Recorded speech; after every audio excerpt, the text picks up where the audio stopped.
Hi, good evening. This is Dr. Vaibhavi again, and we are going to discuss about the Indian Economic Development NCERT textbook, Chapter 1. And we had discussed on the introduction of that chapter, and we had discussed on how the colonial period basically marked the decline of the Indian industries. And in today's session, we'll be discussing on how the core industries that were there in India wanted to, flourish, but then they couldn't. So I'll just share the screen and we should be able to see the chapter, which is Indian Economy on the Eve of Independence. And we had seen the purpose of it. We had discussed on the introduction. Today, we'll be able to see low level of economic development under the colonial rule. So basically, this aspect or this point, basically, it tries to tell that how India was an independent economy before the British rule. Matlab, before Britishers came to India, India was flourishing and it was an independent economy.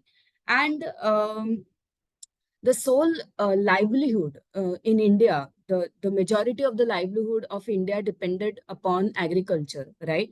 And it also, somewhere it talks about that there were various manufacturing activities in India. So basically this point 1.2, it talks about how Indian economy was stable before the rule of Britishers. Second, agriculture was the main source of livelihood for majority of the people in India. Third, the manufacturing activities in India, basically, it is talking about the handicraft industries in the fields of cotton and textiles, metals and precious stones.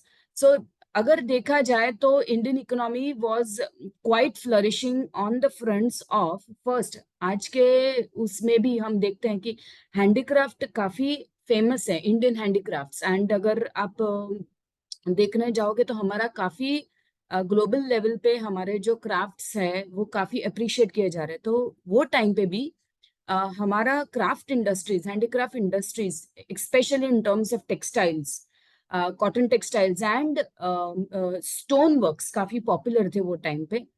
अब this आज भी आप हम देख पाते ये, तो तब के टाइम पे भी ये चीज काफी पॉपुलर थी क्योंकि हमारा क्वालिटी ऑफ मटेरियल जो हम देख पाते थे उस मैन्युफैक्चरिंग एक्टिविटी में, वो काफी अच्छा रहता था. और जो क्राफ्ट्समैनशिप थी हमारे उसमें, ये पर्टिकुलर हैंडीक्राफ्ट में, वो क्राफ्ट्समैनशिप मतलब skill that was scene, that was also very good at that time, and that is why the industry was quite flourishing.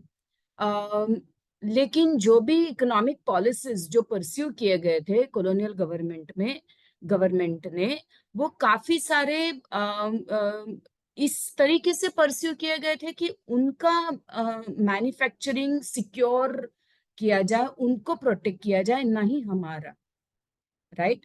And उस वजह से हम मियर सप्लायर ऑफ रॉ मटेरियल बन गए, rather than we being more independent into what we were doing earlier before the Britishers ruled us. उसमें strength बढ़ाने के जगह पे हम क्या बन गए? Mere suppliers of raw material because of the way economic policies were structured by the colonial rule. Obviously इससे क्या हुआ कि हमारा जो इकोनॉमी था वो काफी डिपेंडेंट बनता गया क्योंकि हमारा रॉ मटेरियल वहां पे फिनिश प्रोडक्ट के लिए यूज किया गया. सेकंड इज काफी कम मेहनत की गई थी कि मतलब काफी एक्यूरेट मेजर्स भी हमारे पास नहीं थे नेशनल इनकम या पर कैपिटा इनकम गिनने के लिए. तो देखा जाए तो काफी लोगों ने ऑफ कोर्स अटेम्प्ट भी किया था. उसमें से थे दादा भाई नौरोजी थे, विलियम डिग्बी थे, आरवी राव थे. इन्होंने अटेम्प्ट किया था नेशनल इनकम मेजर करने का. एंड कहीं ना कहीं ये बोलते हैं कि however most studies did find that countries growth of aggregate real output during the first half of the 20th century was less than 2%.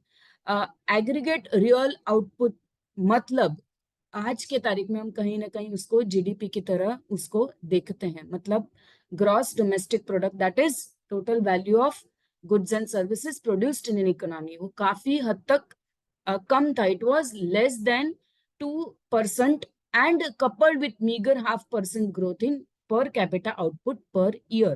So introduction से लेके कहीं ना कहीं हमें ये बात समझ में आ रही है that we were good in lot of things like handicrafts, textiles, metals, precious stones, gems and all that, but जिस तरीके से पॉलिसीज, इकोनॉमिक पॉलिसी स्ट्रक्चर की गई थी, उस वजह से we were not able to develop ourselves, we became mere suppliers of raw materials.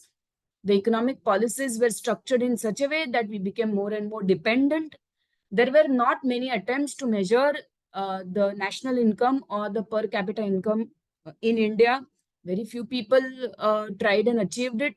Some of them were Dadabhai Nauroji, V.K.R. Rao, William Digby.